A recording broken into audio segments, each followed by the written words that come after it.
শরীফ ওসমান বিন হাদি এদেশের একজন সূর্য সন্তান, জুলাই বিপ্লবের অন্যতম নায়ক। তার শাহাদাত বাংলাদেশের জাতীয় জীবনে এক বিশেষ এবং ঐতিহাসিক ঘটনা। তিনি একজন বিপ্লবী, প্রকৃত পক্ষে বিপ্লবী, যিনি কোনো দলের লেজুর বৃত্তি না করে নিজেকে উন্মোচন করেছেন এমন একটি জায়গায় যেখানে ন্যায় বা ইনসাফ প্রতিষ্ঠার জন্য তার কণ্ঠস্বর ছিল অত্যন্ত বলিষ্ঠ। তার আদর্শ ছিল এমনই এক আদর্শ যেখানে দেশপ্রেম, মূল্যবোধ, মানবতা এগুলোই ছিল সবচেয়ে বিশাল। স্বার্থ, হিংসা, লোভ, ভেদাভেদ, পক্ষপাতিত্ব এর কোনোটাই এখানে স্থান পায়নি। হাদি এমন একজন নেতা যিনি তাকেও সমালোচনা করতে দ্বিধাবোধ করেননি। আপনারা যদি তার সাম্প্রতিক কালের, বিশেষ করে জুলাই আন্দোলনের পরবর্তী তার বিভিন্ন সেমিনার, সিম্পোজিয়াম, সভা সমিতি ইত্যাদিতে তার বক্তব্যগুলো বিশ্লেষণ করে দেখেন, আপনারা দেখতে পাবেন শরীফ ওসমান হাদি তার ন্যায়ের ঝান্ডা সবকিছুর ঊর্ধ্বে তুলে দিয়েছেন এবং তিনি এই ঝান্ডাকে ধারণ করে রাখার জন্য ইভেন তার মৃত্যুকে আলিঙ্গন করতেও তিনি দ্বিধাবোধ করেননি। শরীফ ওসমান হাদি সত্যিকারের দেশপ্রেমিক। আমার জীবদ্দশায় শহীদ প্রেসিডেন্ট জিয়াউর রহমানকে ছোটবেলায় কাছ থেকে দেখার সুযোগ হয়েছিল। বড় হয়ে বুঝতে পেরেছিলাম যে ব্যক্তি দেশপ্রেমের এক উজ্জ্বল দৃষ্টান্ত নিয়ে দেশের সার্বভৌমত্ব স্বাধিকারের বিষয়ে কারোর সাথে আপোষ না করে নিজেকে উন্মোচন করেছিলেন এক দেশ বান্ধব শ্রেষ্ঠ নাগরিক হিসেবে। উসমান হাদি যদিও দেশের শাসনভার পাননি, তিনি তার বলিষ্ঠ কণ্ঠস্বর, তার বলিষ্ঠ অবস্থান, তার বলিষ্ঠ নীতিতে প্রায় সেই সমকক্ষ পর্যায়ে পৌঁছে গেছেন বলে আমরা মনে করি। ওসমান হাদিদের আজকে দেশে খুবই প্রয়োজন। হাজার হাজার ওসমান হাদি তার এই শাহাদাতের মাধ্যমে সৃষ্টি হয়েছে নিঃসন্দেহে আধিপত্যবাদ, জুলুম ইত্যাদির বিপরীতে। হাদির জন্ম হয়েছে, হাদি বেঁচে আছে, হাদি বেঁচে থাকবে অনেক মানুষের মাঝে, এটাই স্বাভাবিক। মজলুমের এক বিশাল কণ্ঠস্বর হয়ে হাদি আজীবন জাগরুক থাকবে, এটাই স্বাভাবিক এবং এটা শাশ্বত। যারা লেজুর বৃত্তির রাজনীতি করতে চায় তাদের জন্য বিশাল শিক্ষা। মনে রাখবেন, লেজুর বৃত্তির রাজনীতি আপনাকে সামরিক সাময়িক সুবিধা দেবে। এটা যেন শক্ত চেয়ারের মধ্যে বসানো কুশনের মতো। কুশন সরিয়ে ফেললে আপনি আবার সমান ব্যথা পাবেন, কিন্তু আপনি যদি শক্ত চেয়ারে বসে আপনার সমস্ত জীবনকে মেনে নেন এবং ন্যায় ও ন্যায্যের জন্য একই কুষ্ঠিতে বসে আপনি শাসন পরিচালনা করতে পারেন, অথবা না পারলেও সেই সক্ষমতায় ধরে রাখেন, আপনি থাকবেন মানুষের মনের মনে কোঠায়। উসমান হাদি তেমনি একজন ব্যক্তিত্ব। একটা দুটো উদাহরণ মাধ্যমে বলতে পারি। বিভিন্ন বিষয়ে উসমান হাদি বিভিন্ন বক্তব্য রেখেছিলেন, বলিষ্ঠ কণ্ঠে বলেছিলেন। আমরা তার মুখ থেকেই শুনে আসি, চলুন। আর্মি যদি কোনো কু করার চেষ্টা করে, জনগণ গিয়া ক্যান্টনমেন্টের ইট খুঁজে নিয়ে আসবে। ইট ঠিক, একটা ইট ক্যান্টনমেন্টে 100 রিকশাওয়ালার সাথে কথা বলেছি গতকাল পর্যন্ত। প্রত্যেকে বলে এই উপদেষ্টাদেরকে তারা বিশ্বাস করে না, কিন্তু ইনুস বেড়া ভালো। এর মানে সারা বাংলাদেশের জুলাই যোদ্ধারা, জুলাইয়ের পক্ষের শক্তিরা আপনার মুখটা দেখা এখন পর্যন্ত এই সরকারের একটা হাত ধইরে রাখছে। কিন্তু এই উপদেষ্টাদের কেউ কেউ ইতিমধ্যে রাজনৈতিক দল যারা সামনে ক্ষমতায় আসবে তাদের সাথে নেগোসিয়েশন করে কেউ সামনে আইনমন্ত্রী হবে, কেউ অন্যান্য মন্ত্রী হবে। কি হবে এইটা পাকাপোক্ত কইরা এখন তাদের জবানে আমাদের ঘোষণাপত্র লিখে দেন। বিএনপি আপনারা তো আসলে কিভাবে জেনজি আপনাদের সাথে একাত্মতা হবে? দেখলাম দুদু দুদু উনি তো ফ্যাসিবাদ বিরোধী আন্দোলনের নেতা, তিনি বললেন বিএনপির যত কর্মী আছে প্রস্রাব কইরা দিলে নাকি সব ভাইসে যাবে এই অন্য অন্য। আপনাকে বিনীত অনুরোধ করি, গত 16 বছর আপনার প্রস্রাব করতে নিষেধ করছে কেডা? কি কথা বলে দেখেন, বলে প্রস্রাব করলে ভেসে যাবে। এটা আওয়ামী লীগ তো বললে আমরা জিব্বে ছেড়ে ফেলতাম। এখন তো আওয়ামী লীগের চেয়ে উনি কি কথা বললো? তা আপনার একটা কথা বলি, এত প্রস্রাব যখন পেটে নিয়ে 16 বছর রয়েছেন, 28 অক্টোবর 2023 পল্টনের সামনে গ্রেনেড মারতে পারে নাই, তার আগে বুড়া নেতৃবৃন্দ মুহুর্মুহু কইরে পালাইলেন।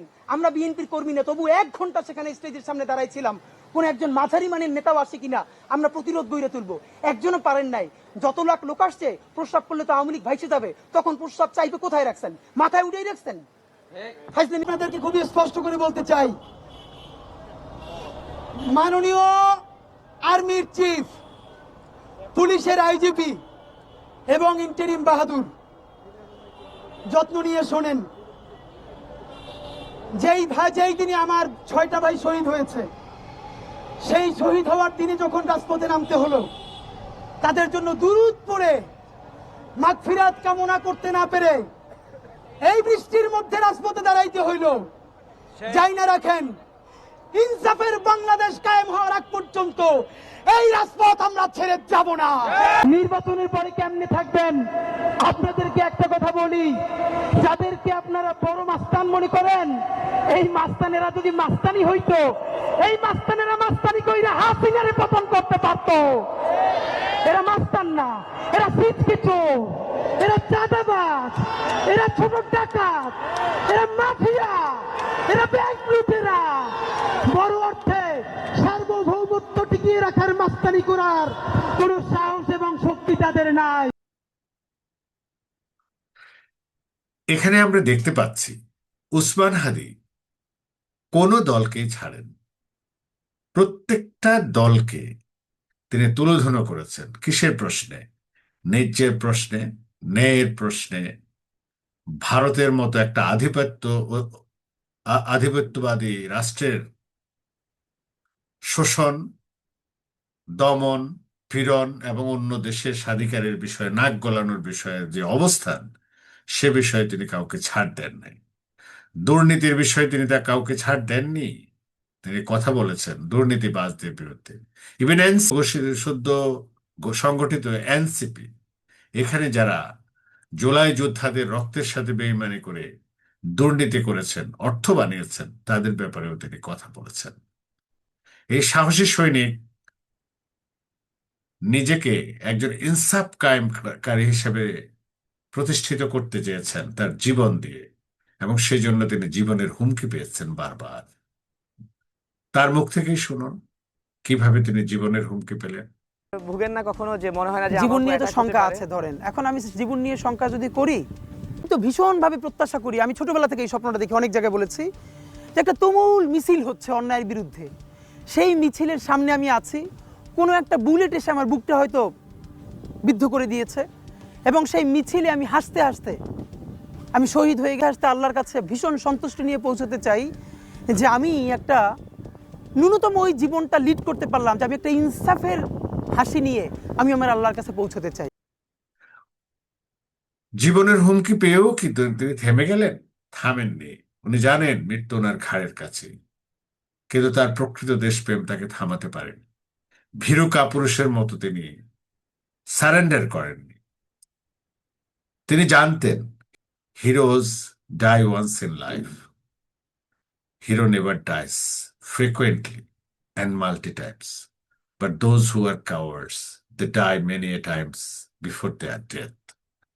He wanted to be hero, এবং শরীফ ওসমান হাদি সত্যিকারের বীর। তাই তার কবিতায় বলবীর বল উন্নত মম শির। নজরুলের এই কবিতাটি তার উচ্চারণে ছিল হৃদয় দিয়ে, শরীরের পঞ্চ ইন্দ্রিয় দিয়ে।